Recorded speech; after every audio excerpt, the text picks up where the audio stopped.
I'm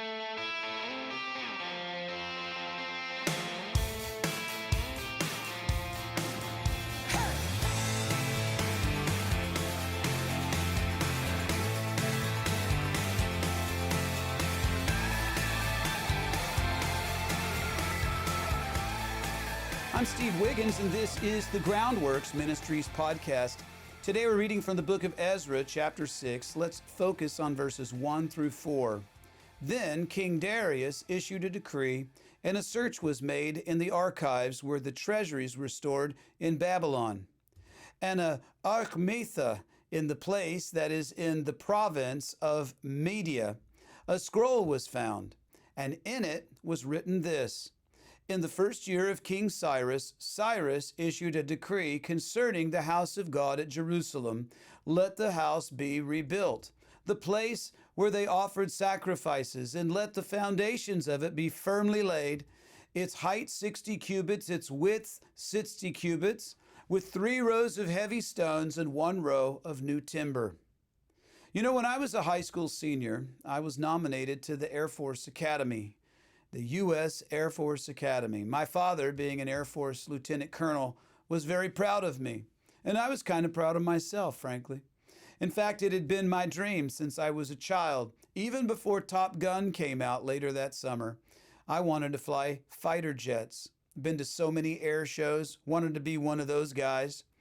But there was one problem, my eyesight. I don't know if you've noticed I'm wearing glasses. Well, my eyesight was way below the vision requirements for entrance into the Air Force Academy. And still I went forth with all the procedures and the interviews, and I went all the way up to the medical physical. And I even asked my eye doctor to rig me a dummy prescription, hoping that I could slip past the exam. Just barely got in there. But I wasn't counting on the Air Force doctors because they used those special drops to dilate my eyes, and then the show was over. When I walked out of that eye exam that day, I knew I had failed the physical. But I still had some youthful hope and some naive notion that I would magically be allowed to enter that institution, become the flyboy I wanted to be. Thus began my waiting for the official Air Force Academy decision. You know, it can be very difficult to await the arrival of an important letter. And the Jews must have felt some apprehension about the reply that Tatanai would receive, the letter that he was dispatched to the powerful Persian king Darius. Would Darius bother to search the old dusty records and back up the claim of the Jews that Cyrus had commanded them to build their temple in Jerusalem? Well, some of the Jews may have been dreading the answer from Darius, and perhaps all of them feared that the king would force them to stop building. Are you afraid of something that might happen in the future? You might be anxious about an upcoming medical procedure or impending unemployment or family concerns. You know, the list is vast as our imaginations. God may surprise us and turn a terrifying prospect into a blessing.